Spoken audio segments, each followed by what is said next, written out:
Assalamualaikum warahmatullahi wabarakatuh. Perkenalkan, nama saya Bunga Nadia Yuliani. Saya mahasiswa psikologi dari Universitas Jenderal Ahmad Yani semester 4.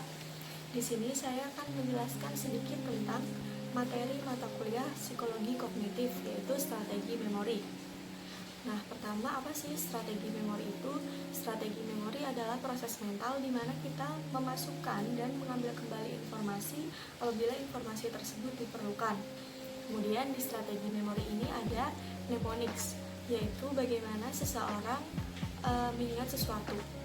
Jadi seseorang itu memiliki cara untuk mengingat sesuatu.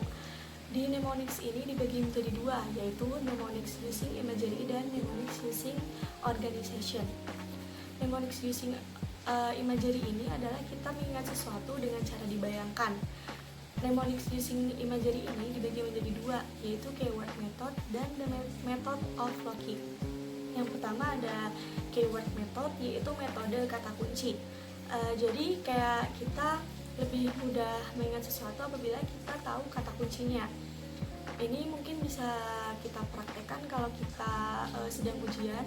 Kita mungkin lebih mudah untuk mengingat materi kalau kita tahu kata kuncinya. Yang kedua itu ada the method of logic. Nah, the method of logic ini adalah bagaimana kita harus mengasosiasikan item yang akan dipelajari dengan serangkaian gambar visual atau tempatnya, gambaran fisiknya. Contohnya kalau kita belajar dari mind map, di mind map ini kan terdapat tempat-tempat gitu ya. Nah, contoh kecilnya itu kayak kita belajar dari mind map, jadi kita lebih mudah mengingat sesuatu kalau kita tahu tempatnya. Oh, tadi yang using imagery ada di sebelah sini, using organization ada di sebelah sini, dan lain-lain. Kemudian kalau tadi udah mnemonics using imagery, yang kedua itu ada mnemonics using organization, yaitu kita mengingat sesuatu dengan cara mengelompokkan. Nah, kalau di using imagery tadi dibagi menjadi dua, di using organization ini dibagi menjadi 4. Yang pertama ada chunking, yaitu gimana kita mengingat sesuatunya dengan cara dibagi-bagi. Contohnya saat kita mengingat nomor telepon. Di saat kita mengingat nomor telepon, biasanya kita tuh lebih mudah mengingat apabila nomor telepon itu tuh dibagi-bagi. Biasanya dibagi menjadi 4. Yang kedua itu ada hierarki teknik. Nah, hierarki teknik ini dimana kita lebih mengingat sesuatu dengan mudah tuh apabila kita disusun dari yang umum ke spesifik. Terus yang ketiga ada first letter teknik, dimana kita mengingat sesuatu dengan mengambil beberapa huruf pertama di setiap katanya.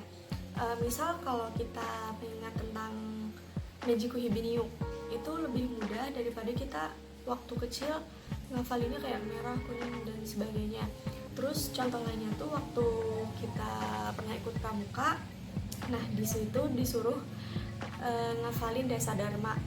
Nah, dari situ kita bisa ngambil beberapa huruf di depan setiap katanya agar lebih memudahkan kita untuk mengingat. Kemudian ada naratif teknik. Nah, naratif teknik ini, metode ini itu dilakukan dengan menginstruksikan seseorang untuk membuat cerita yang menghubungkan serangkaian kata bersama.